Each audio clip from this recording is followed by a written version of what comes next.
Maybe I'll start quickly already with some good practices. First, welcome to our webinar of Market Insights webinar series, where we will go into details into insights from international trade events that COLEAD attended in 2024.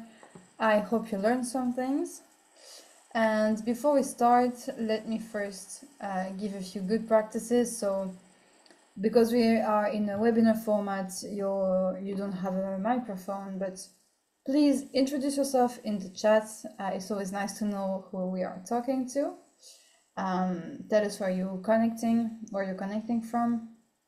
Write your questions in the Q&A box in the Zoom Q&A box, or in the chat as you prefer, and our colleagues will answer to you, and we will also answer to questions during the Q&A at the end of the session. Of course, this webinar is recorded, and the recording and the slides will be shared after the webinar. And yes, so please make some good use of the chat. What's on the agenda for today? We will introduce you to COLEAD and the Market Insights department, in case you don't know it, and this type of webinar series. Then we have an overview of the trade fairs that COLEAD attended in 2024. We will have a look at the different market dynamics and consumer behaviors that impacted this year. We will also have a look in logistics development and regulatory developments that were the talk of the fairs. We'll look at innovations, of course, different varieties, products, technologies, the trends that pushes the innovations in 2024. And finally, a quick point on how COLEAD can help you for your trade fair participation.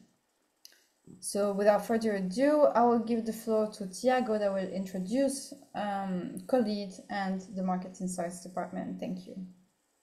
Thank you, Alexandra. So today I will present COLEAD and its Market Insights department. So without further ado, we can start with COLEAD first. And in this case, COLEAD is known as the Committee of Liaison for Entrepreneurship, Agriculture and Development. We are a private, non-profit professional association and already have existed for already over 50 years. In this case, in the past, we were known as COLEAD, but recently have changed our name to COLEAD.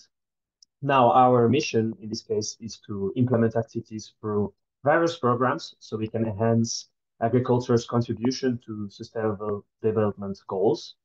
And our vision is to growing people. So we focus on developing individuals because we think that they are key to agricultural progress. As for our actions, well, they aim to strengthen the skills of these individuals so we can improve their capabilities, and we enable these groups and others to sustainably access national and regional markets. As for our work, it is guided by the implementation of our values, which include commitment, continuous improvement, diversity, performance, and humanity. And we offer a network of businesses, professional organizations, experts that are all committed to inclusive and sustainable agriculture. This network represents around 500 members. Now, who do we work with? Well, in this case, our primary targets are companies that market products in national and regional markets. We also collaborate with businesses, service providers, training centers, research institutes, and even public services. COLEAD, in this case, they operate in more than 50 countries, mostly in the sub-Saharan Africa, the Caribbean, and the Pacific, and mainly in the fresh fruits and vegetables sector. Now, recently, our activities have expanded to new countries and agri-food sectors, which now increases the number of target countries up to 140. If you are curious to know more information, we always invite you to visit our website. Now, moving on to the COLEAD Resource Center, which is in this slide. This resource center is built on over 25 years of experience and knowledge. And initially, the focus was mostly on food safety. Since then, it has expanded to include different other topics And this has led to the development of cascading training methods, which tries to link external experts to the internal resources of companies. Now, COLEAD has even received ISO certification for its training management system, which also demonstrates its commitment to the skill development through educating, learning, and research. This standard is suitable for training organizations of any size or method and aligns with COLEAD's vision, which is once again growing people. Now, COLEAD shares its resources by publishing a training catalog, which covers many different teams. And these resources were developed through the years and are mostly freely accessible. Some, of course, are available on request or reserved for COLEAD members and program beneficiaries. But to give you an idea, the main available resources include an e-library, e-learning platform, a statistics page, regulations page, a self-assessment tool, and even a news page. Now, moving on to the COLEAD's holistic approach. Well, COLEAD takes a holistic approach to developing its programs, and it is centered around three key pillars, as you can see here. The first pillar is facilitating market access. The second one is strengthening value chain, and the last one is leveraging impact. These three pillars are carried out through various different departments. The first one being carried out by the Market Insights Department under the first pillar, market access. So we provide essential resources such as market studies, market profiles, and statistical data in order to help understand market access. The Market Insights Department supports this with research into new generations of phytosanitary products, innovation production techniques, and ongoing regulatory monitoring to track changes in standards and regulations. As for the second pillar, known as value chain strengthening, it focuses on building capacity through technical assistance. And this support is delivered both online and on the ground. It also includes professional training, working directly with companies and their teams to strengthen their skills and operations. Now, finally, the third pillar, known as leveraging impact, emphasizes showcasing businesses' successes.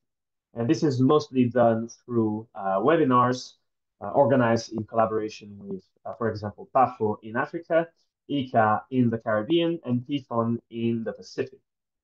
It also involves participation in research programs via networks and license departments, and facilitating business growth through the access to finance department. Now, all these three pillars are supported by our set of digital tools and resources, which are provided through a comprehensive toolbox available not only for beneficiaries of COLEAD, but also all stakeholders, both in public and private sectors, whether you're a member or you're not. Now, finally, let's talk about the Market Insights Department. The Market Insights Department currently consists of 5 people, and we collaborate with a network of independent experts as well as the expertise of our own members. We collect and cross-reference data, which then we try to store on a dedicated platform that then allows us to create interactive dashboards. We follow the latest developments in the agri-food sector and share information and analysis gathered from trade shows as well as from social media.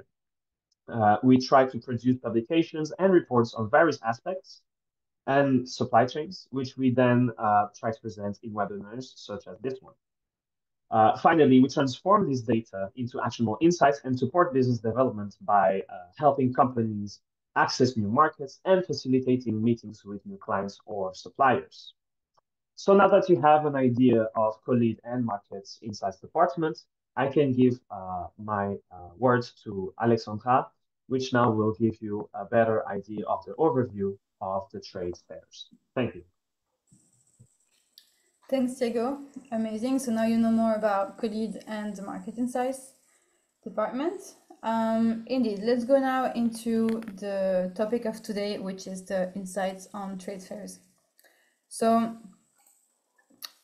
we will talk about different informations on the trends, developments in logistics and regulations, but also innovations.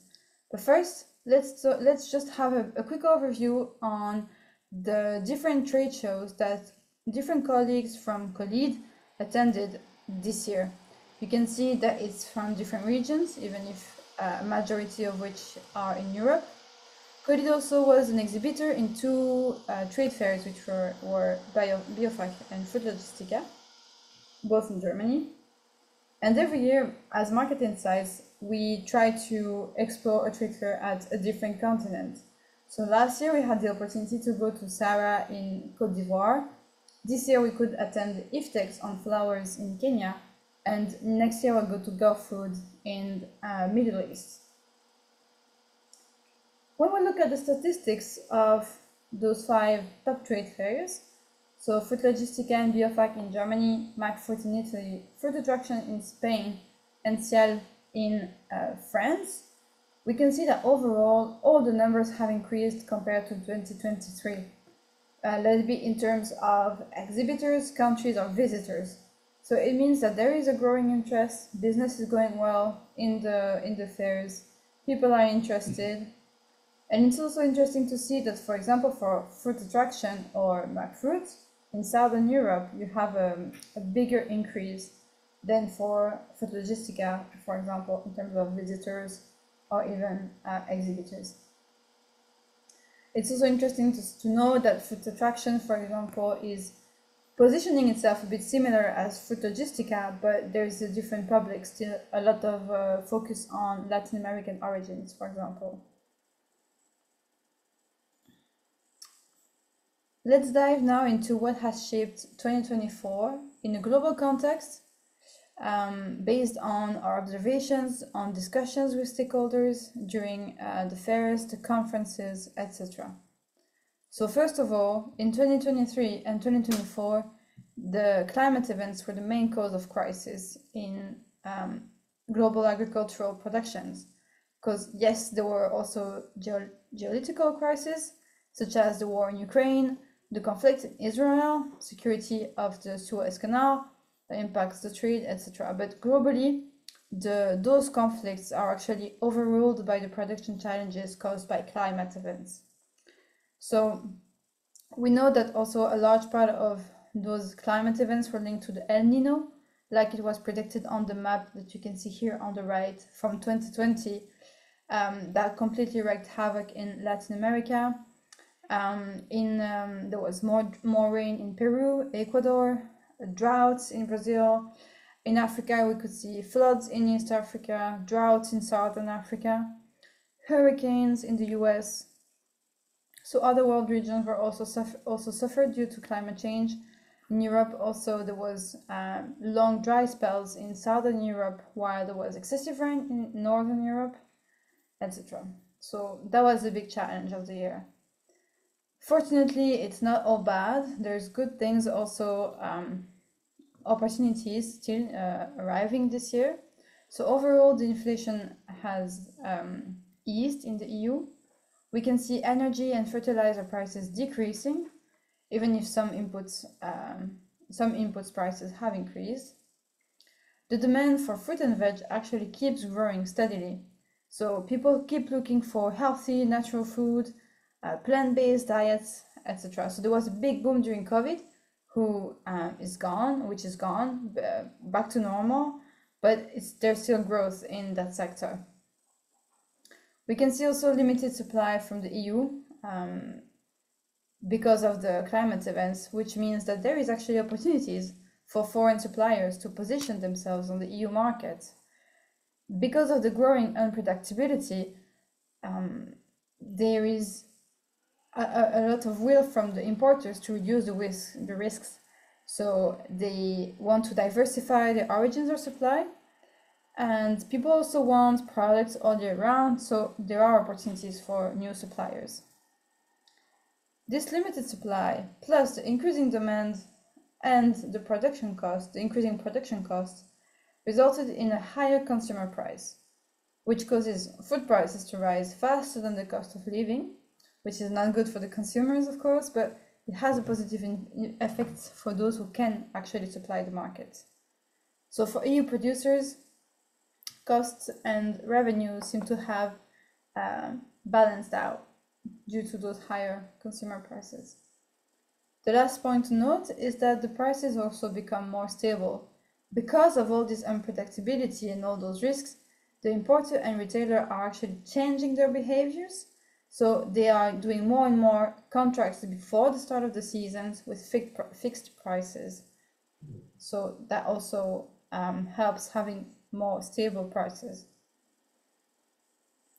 If we look at consumer preferences, well, following those climate change, we know that food trends are trying to fulfill emotional, environmental, and practical needs. So we're gonna go look a bit at those trends.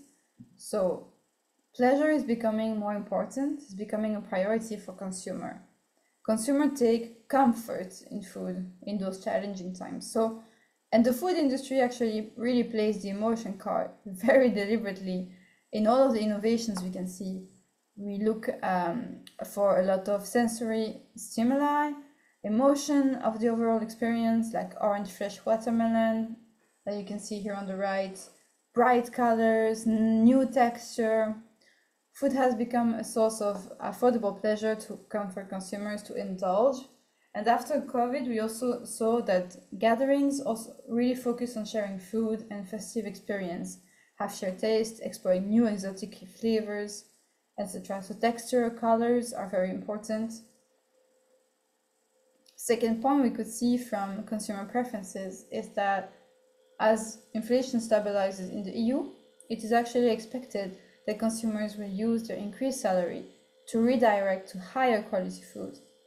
So there's still this responsible and healthy mindset that drives consumer for plant-based diet, spend more on organic products, maybe more local products. There is this attention to sustainability, including for standards, social standards such as GRASP or SMETA, that are increasingly important. During the fairs, we could also see many premium products, premium brands represented, because despite this bigger impact on the environment, which is a bit in opposition to the will of consumer to have a sustainable product, they also sometimes want to have this premium product that can only be brought over by air, and there is a growing group of consumers willing to pay for high quality. And finally, as always, the healthy snacking segment is growing in popularity due to lack of time, high levels of stress. There's a lot of innovative varieties that have smaller sizes, mini apples, mini melons, that are seedless, easy to peel, edible peels, and so on, that people can just grab and eat on the go. So those are the three, let's say, main trends in consumer preferences this year.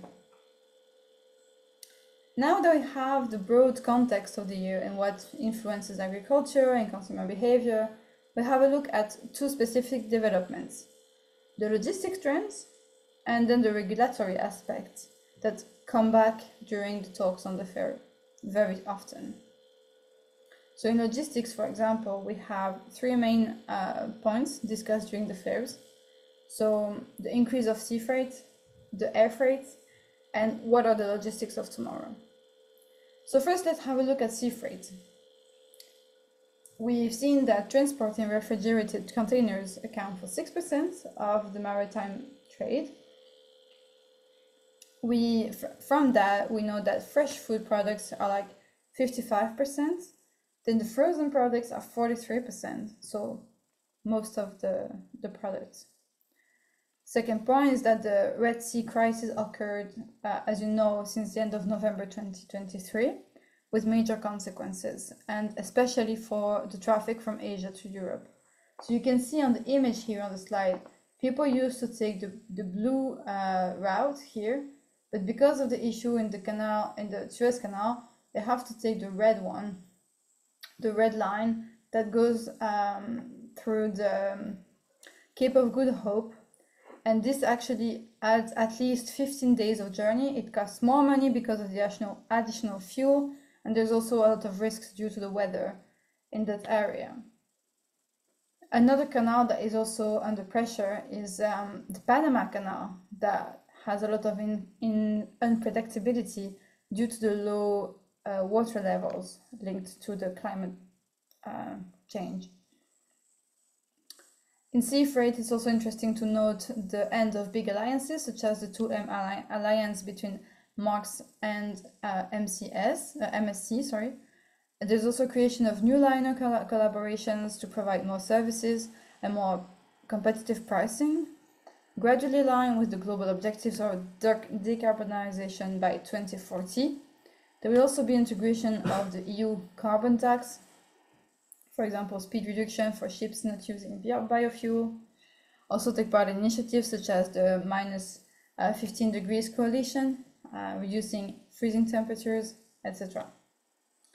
Regarding air freight, international airlines are modernizing their freight hubs to reduce transit time and also renew their fleets to consume less fuel.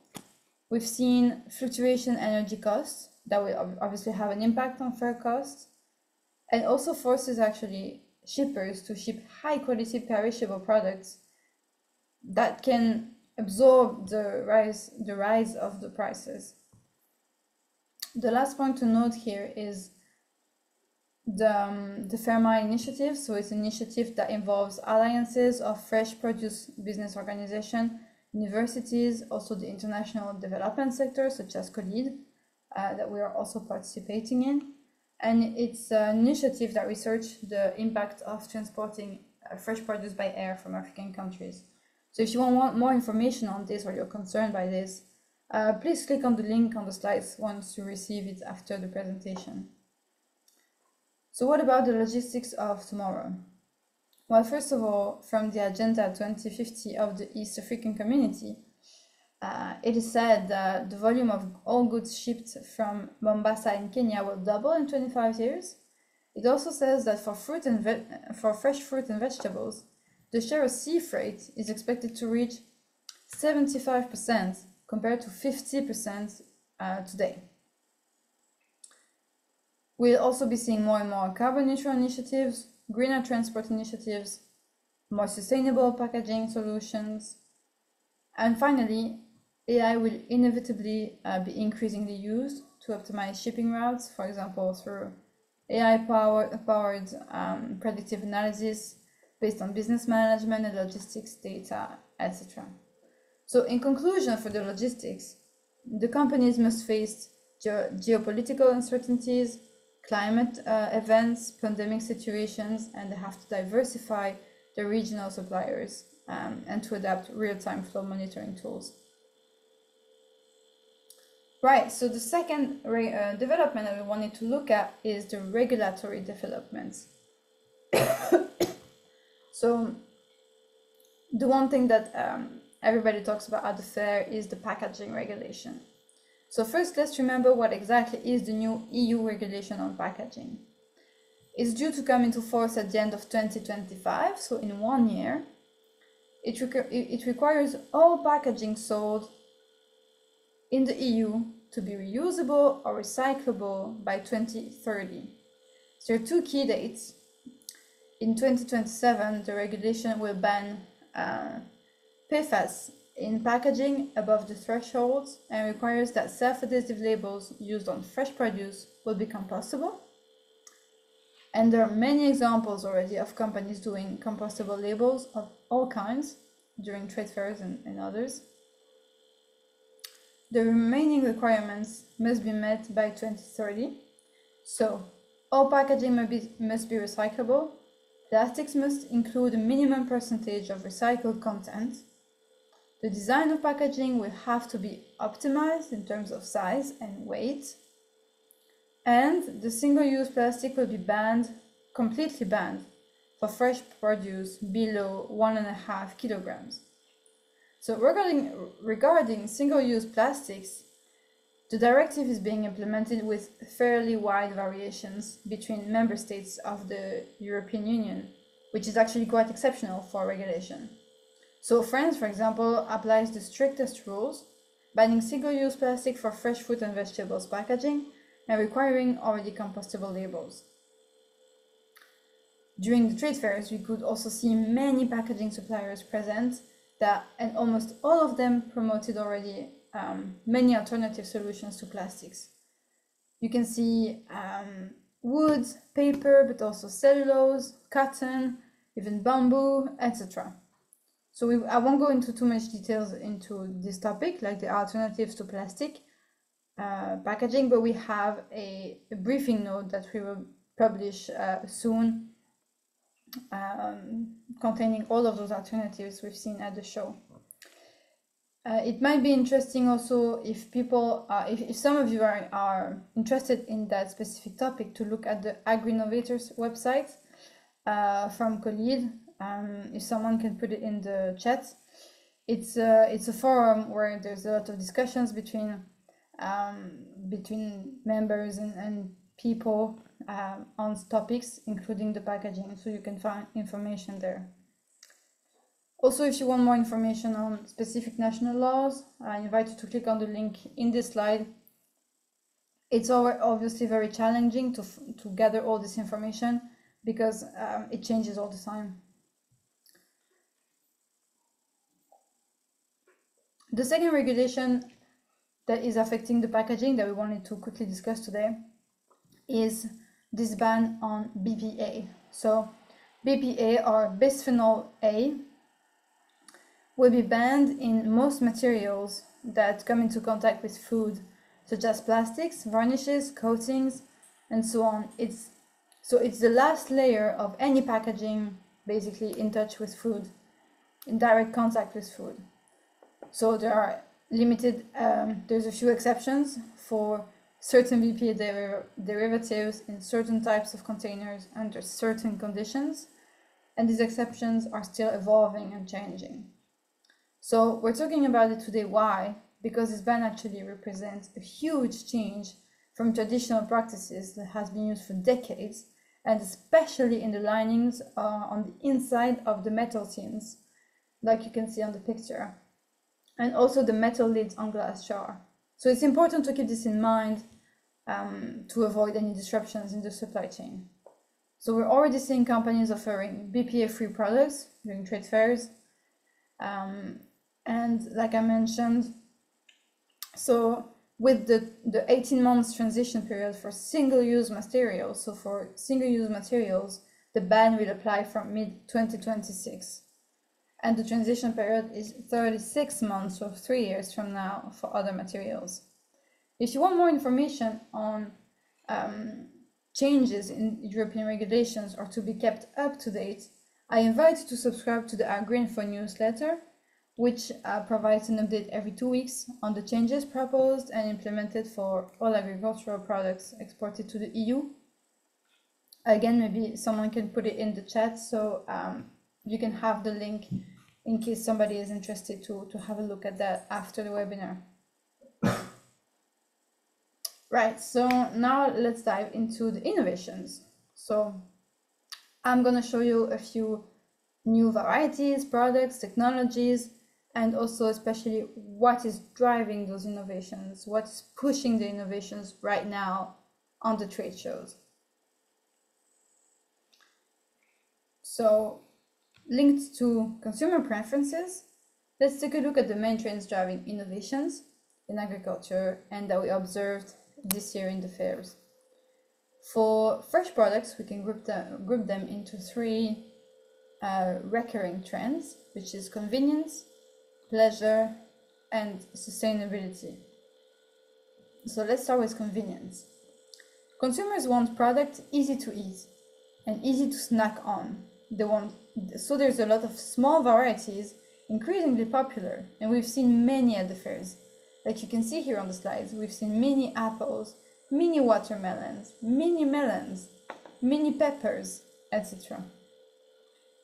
They're small, but also there are other aspects highlighted, such as being easy to peel, easy peelers, to being seedless, like you can see here, seedless lemons, seedless mandarins.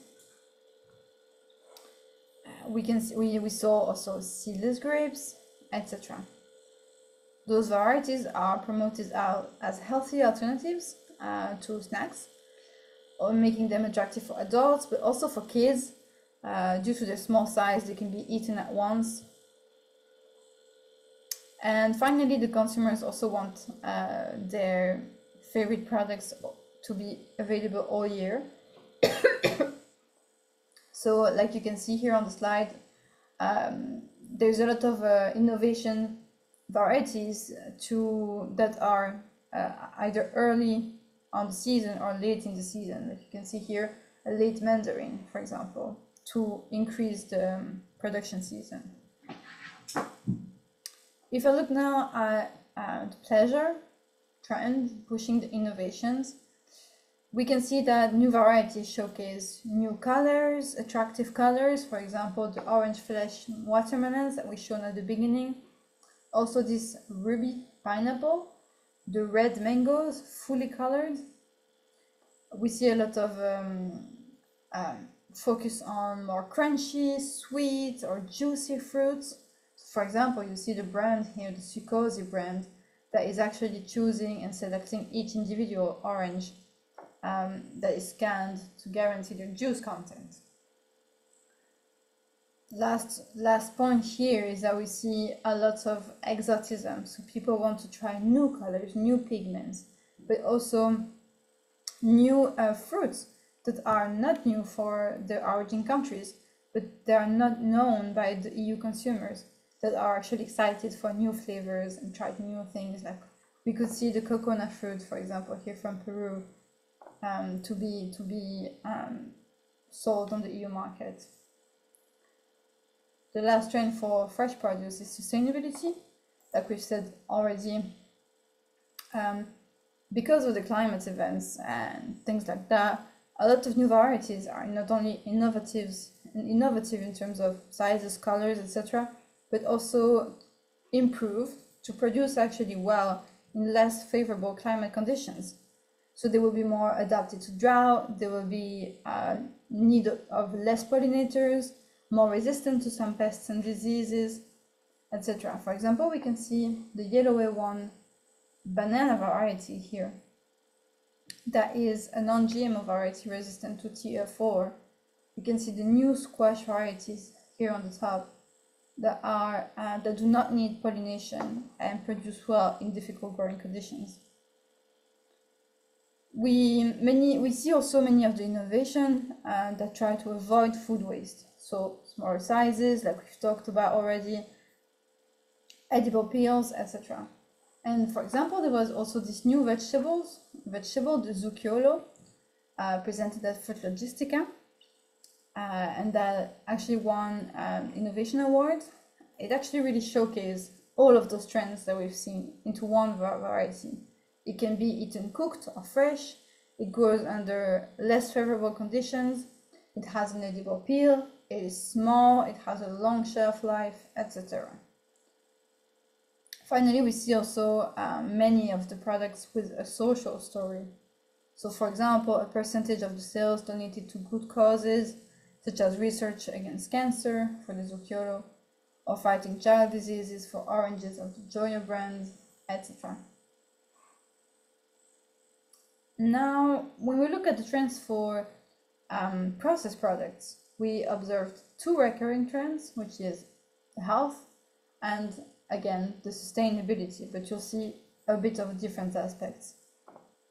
So, concerning the health, there's a promotion for natural products without artificial additives or added sugars. For example, we can see this juice here from Mauritius that won second at the SIAL innovations with natural ingredients, moringa leaves.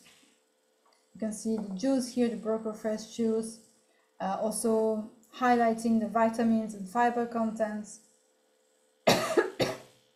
We also observed a lot of innovative products in the healthy snacking segment, as we've talked about already, but also like new types of process, like this dry tropical fruit put in balls and coated either in chocolate, coconut, etc., or these mango strips dipped in chocolate.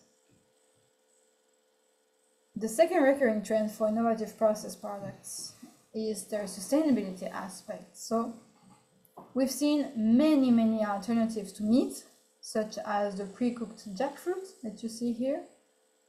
We've seen insects, We also see a very big focus on protein contents of snacks, but snacks, drinks, mixes, etc., cookies, whatever, always a huge focus on protein content that is increasingly from plant protein, like peas protein or chickpeas. In terms of new products, we've also seen like the black banana. It has a long shelf life. We also seen a large varieties of freeze-dried fruit and vegetables with a long shelf life, seen also as a healthy snack used in different things. And all of these processed products actually underline really their waste reducing potential, such as also this naked avocado, which is fresh, ready to eat, packed avocado halves, also nominated at the Innovation Awards of Fruit Logistica. The products have a longer shelf life, which reduces the food waste. That's the idea. Now that we've seen the trends pushing the innovations in varieties and products, let's have a look at the technology. So, technological innovations in agriculture is really reaching new heights, and we see the trends pushing are artificial intelligence, robots, and from being a buzz at the fairs like it was maybe last year, it really has become a reality in the field. So we see concrete solutions to optimize productivity, to reduce the ecological footprint, to improve the quality of agricultural products. I'm going to show you just a few examples of what we've seen. So the first example is a smart and quick sorting of fruits. Using AI, it is capable of analyzing different parameters from different sensors, acoustic, infrared, optical sensors. And these technologies actually enable fruit to be sorted more quickly and more accurately, because it detects also flaws that are invisible for the human eye. And they can also do that without damaging the fruits, because they don't need to cut it or anything. They can assess the sweetness, the juice content, etc. Second example here on the right are portable scanners from different companies. They measure also a whole range of attributes quickly without damaging the fruit, such as the juice content, the acidity, the ripeness, also using technologies such as microwaves or infrared.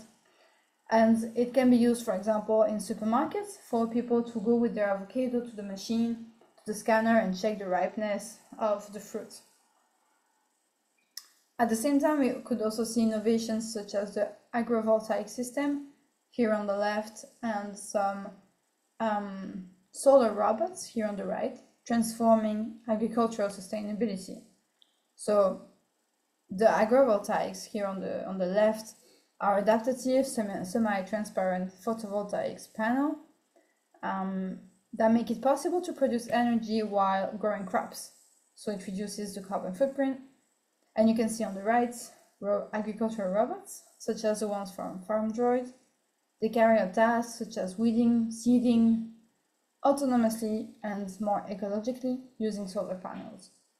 So in conclusions, these technologies really shows that tomorrow's agriculture will be intelligent and will be sustainable. So now I'm quickly going to go through two very specific products that we have analyzed at the fair, that we have carried out research a bit more detail on those products, which is the pineapples from African origins and niche mango varieties. So regarding pineapples, discussions with stakeholders allowed us to understand that there were still some existing opportunities, but a bit more precise.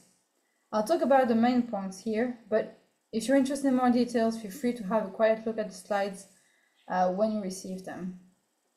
Also, those are our first observations, because we will do a deeper analysis on this topic in 2025, and also another webinar very specific to pineapple. So the main opportunities are that the local processing really adds value So local processing, both for regional and international markets, adds value. We've seen also that for selling fresh, only premium varieties, such as sugarloaf, seem to have a potential on the EU market, and especially in France, because the competition with Latin America makes it almost impossible for MD2. We've seen also a growing interest from China in sugarloaf and from Middle East for all pineapple varieties, but in Middle East they prefer big fruits. So there you go. I won't go into details in the challenges and the ingredients for success. Regarding niche mango varieties, so it's actually quite interesting because during the fair, we could understand, like it was mentioned during the context at the beginning of this presentation, that there is a rising demand for luxury fruit, small premium mango varieties that are nice to add to a table, they're colorful, they're sweet, they have a strong smell. So in the hospitality sector or specialty shops, they like to offer them to the clients. There also seems to be a growing demand in the Middle East and Asian markets, where consumers are increasingly willing to pay for high quality produce. And from our discussions, EU importers that are already importing it say that they are immediately sold and they cannot fulfill the demand actually. And others that don't already import it were interested to explore the possibilities. The challenges, on the other hand, for these very niche varieties include that there is a very short season and a very short shelf life, so the logistics have really to be perfect. And the dependency on air freight due to this short shelf life could be a problem, a challenge in the EU because of the adversity actually to air freight. There's also a lot of competing varieties from other regions and some measures against fruit fly, for example in the US, where radiation is needed or water treatment is not an option. Right, so to quickly finish my presentation today, after all this information gathered from trade fairs, maybe you're thinking, I'd like to participate too, but what can COLEAD do to support your participation? So, prepare to take part in an international trade fair show is the topic of assistance to the company or partner organization following an application for support. So, there is a training, part of a development plan set up by the Technical Assistance Department of COLEAD. It's either in the form of a standard support project or a tailor-made project. The training department is offering a collective online training course dedicated to preparing for participation in a trade fair. The organization must have a strong intention to participate in a trade fair within 3 months of the training. The same course also prepares you for other trade fairs taking place during the year. Each training session is consisting of 3 modules, takes place over 2.5 weeks, divided into several sessions of 2 to 3 hours on average once a week, representing a total of 3 days work for the learners, 2 Zoom sessions per week, plus exercises to be done outside class and coaching time. And you receive also different resource documents, like an example of a sales contract, a marketing plan, a promotional marketing materials, a guide to participating to trade fairs, etc. So finally, for your information, there's a new training course that will take place again in January 2025 in French and in English. And applicants must register their interest by email to check whether they meet the criteria for project development. All right, so thank you for listening. This is the end of the main topic today. I will now have a look at the questions to see.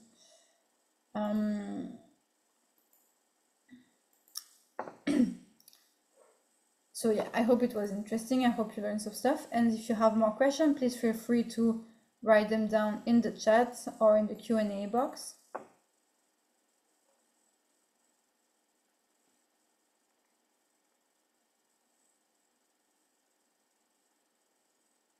Thank you, Axel, for adding the AgriNovator link in the chat. I think it's very relevant for the topic.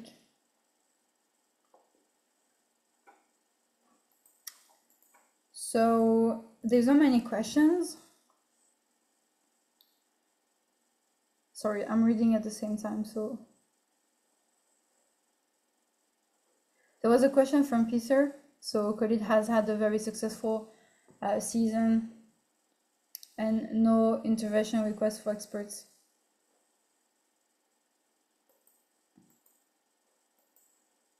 So COLEAD support to the partner are demand driven. So the assignments indeed are based on requests from partner beneficiaries. So if you have specific requests, feel free to contact us and we'll do our best to reply and help you.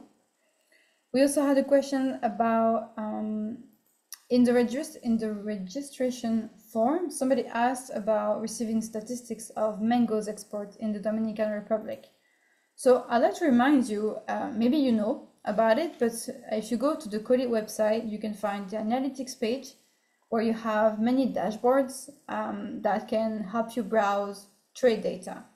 So if you want to know more about, for example, mango exports in the Dominican Republic, you can go there and look at the exports from that country. You can see the destinations, the volumes traded across time. You can see what are the competitions, what are the other countries also exporting mangoes from the regions, and these kind of things.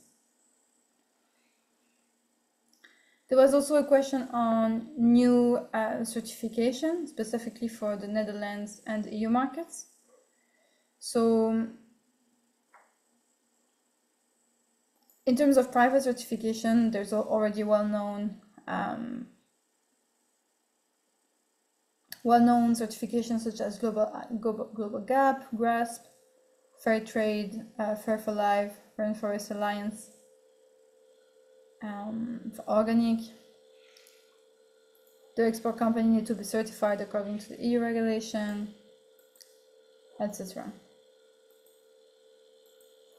So regarding the carbon tax from the EU, yes. I don't know much details myself, but we will for sure get some more information so we can give you more information on the EU carbon tax coming in the future years. And we will send the presentation, and you don't need to send your emails, no worries, because we will send the presentation and the recording to everybody who is here today and everybody who registered to the webinar in the coming week.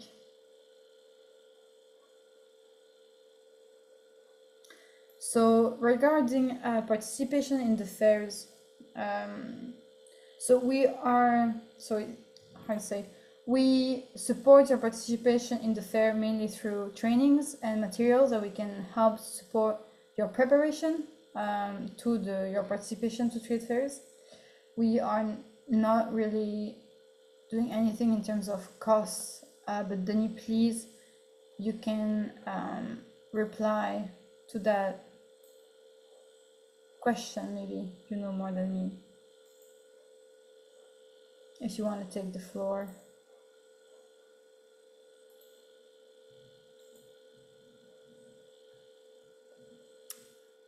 Okay. Because you can have a look also from other organizations such as ITC that also support companies, also cost-wise to be present during trade fairs. And again, we will write down a more elaborate answer that will be more useful for you. And we will yeah. Oh, I think there's a few questions regarding COLEAD support. So we will do a specific points on that more elaborately on the slides when we send it back to you. So you have all the information that you could have about COLEAD support to be an exhibitor or to be just a visitor during trade fairs and what exactly we do, what we don't do, etc.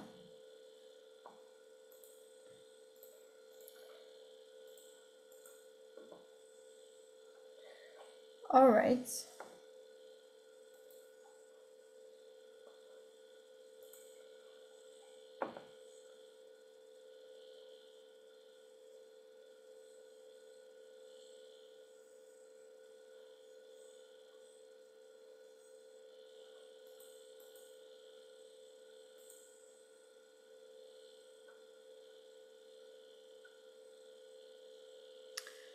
Regarding how to put more products such as avocado oil, lemon oil, mango puree, etc. on the EU market, we actually have studies covering avocado products and mango products that could maybe be of help for you, that looks at the different opportunities, what are the certifications you need, and these kind of things to be able to market these products, because there's definitely a demand for processed fruits now.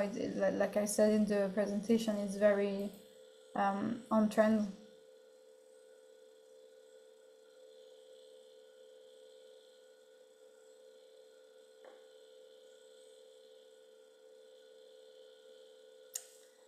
All right, so thank you for your questions. I'll give you 1 or 2 more minutes to write down some questions, and we will, yeah, so Griffin, if you could share the link to the avocado study and the mango study in the chat for Mr. Gabi Banda, that would be really nice. And we will send you also in the slides and in the email when you get it back, so hopefully it can help you. So I will leave just 1 or 2 more minutes if you want to ask other questions, and we'll get back to you with more detailed answer very soon. Thank you very much thanks waiting, for sending the avocado study. We'll come back to you very soon regarding those questions, and thank you for participating today. I hope you learned interesting information. Yeah, and I wish you a very nice end of year. Thank you very much.